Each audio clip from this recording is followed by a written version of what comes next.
I want to plant a peach tree here, but this soil is trash. It's full of boulders, smaller rocks. It's just sandy, clay, junk soil. This is going to be a video on soil repair.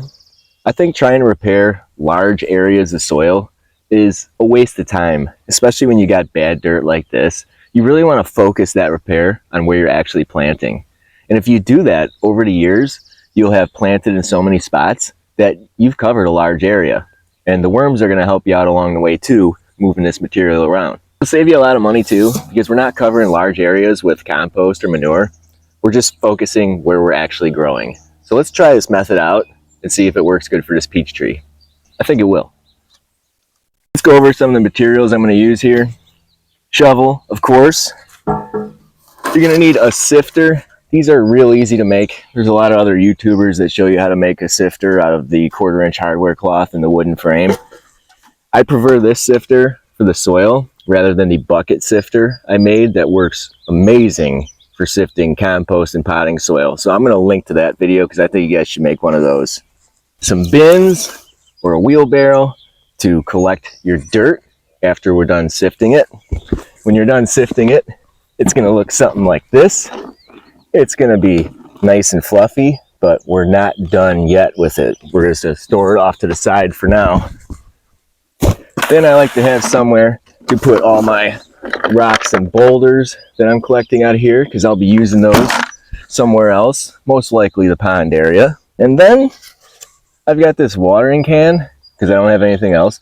Any grubs I find in here are going in here, because the chickens are going to eat them. When I find worms, I put them right back into the soil, because worms are good and they're going to help fix this soil even more. So we're going to let them live out a happy life. I'm just setting my sifter on top of this clear plastic tote for now, just to do my sifting, get the dirt started. As I get more dirt, I'm going to pour it into the wheelbarrow. All I'm doing here is taking a shovel, breaking up this really hard dirt, tossing it on top of the sifter, and shaking it really doesn't work for soil this bad. I like to take my hands and kind of run it across just like this, break up some of these hard clay clumps. Lots of grubs along the way. The chickens are going to love this. Since I'm starting in grass here, I got a lot of rhizomes, just tossing those back into the grass. So after I do this, all that I'm left with is rocks. I got all these rocks on the surface here. I'm just taking these rocks, just pouring them in the bucket. Then I repeat this process till I have a hole dug out that's probably about 2.5, 3 times bigger than where I'm actually planting, because we don't want these plants to get root bound. We want to give them plenty of space to grow out. And sometimes if you amend the soil too close to the plants, they think they're sitting in like a pot situation. We don't want that. So this peach tree will eventually branch out into this bad soil and do fine, but I want to give it a really good head start. And be nice to the worms, everyone. When you find the worms in here, just lift it up, toss them in there. The grubs, chicken food. If you're doing this and you're not careful, you're going to get some of your worms that get chopped into little pieces. I call that collateral damage. But did you know that worms are not native to Michigan? No worms at all. It was a glacier area, and I guess worms couldn't live here, but they're here now, and they help us out. With your smaller transplants in your garden, you don't have to get this wacky. I'm just doing this for this peach tree. Later in the video, we're going to plant some bare root raspberries. I'm going to show you how I do my concentrating amendment with those. When I've got a lot of this dirt out of here, I like to go in here, and some of the dirt that's left, just kind of flip it over, chop it up. We're not going to sift this. This is going to stay in here.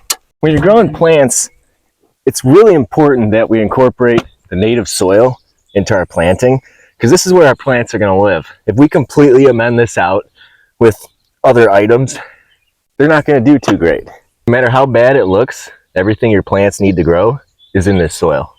Here's all my sifted soil. If you wanted to, you could just use it like this. Look how good this stuff looks. A lot different than when it started. But having the soil out here is your opportunity to add any other amendments you want to If you want to add fertilizers, if you want to add compost, now's the time to do it. My favorite amendment for this is a cheap one, potting soil. Now, my wheelbarrow is kind of full right here, so I don't want to mix in there. And since we're going to have so much left over, I'm going to mix this in this tub instead of in there. Let me show you how I mix this. I start out, we're going to put some of this soil in here, and as we go, we're just sprinkling in potting soil, unsifted. And I'm just going to keep kind of layering it until I fill this thing up. Now, there really isn't a ratio I use with this. I like to see the potting soil in there when I'm done. So mix it however you please. Either way, it's going to be better than your existing soil. This is also a great way to make soil for your raised beds as well. Some people are worried about the seeds and the rhizomes you could be adding to your raised beds.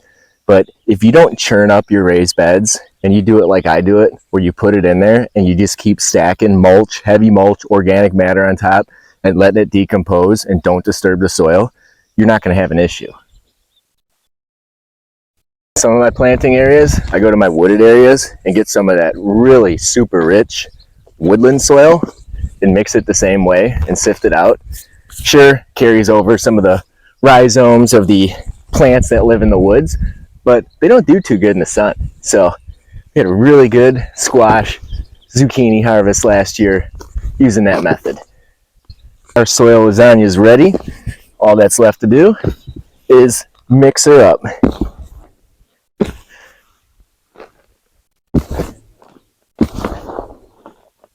And look at that. That is absolutely beautiful. Look how you grab it and it kind of holds together, but still breaks apart easy. That is going to be some great soil. My bare root peach tree's been soaking in the pond for a few hours now. So now it's time to get it in the ground. I'm pretty close to a good depth here. I don't want to bury the graft union. So I'm going to take some of this new soil we made and I'm going to add it to this hole, which is nice because we're starting off with a good base right here. When I get it to the desired height, I'm going to spread these roots out, use this soil, and start covering up the roots. There's some good bonus content here. How to plant a bare root fruit tree.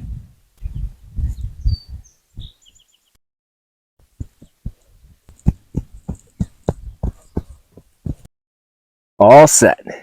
For planting our smaller plants, we're going to use the same concept, but less steps. So I'm doing bare root strawberries here. So I picked out a spot in my strawberry patch where I want to add some more bare roots in here. I'm going to spread my mulch apart to expose the native soil underneath. Then I'm just going to take my shovel, dig down, and just start churning it up. I'm going to take some unsifted potting mix, put it in here, just use my hands, mix it together till I get the consistency of soil that I want. Strawberry going in the hole and cover it up. And that's all there is to it. I highly suggest the potting soil because it's your cheapest option. But like I said before, if you want to add manure, some compost, some other granulated fertilizers, now's the time to do it. For some of my plants, I actually like to go ahead of time and amend the soil, like my tomatoes. I like to put fish carcasses in there because right before I plant my tomatoes, I do a lot of fishing, so I got a lot of fish carcasses. Banana peels really helps the plants out. The worms come in, they got some time to work on it, really builds up the soil for you. I'm doing a lot of work in the garden that hasn't made it to videos. I just don't have time to film every single thing I'm doing. Got a lot of perennials in.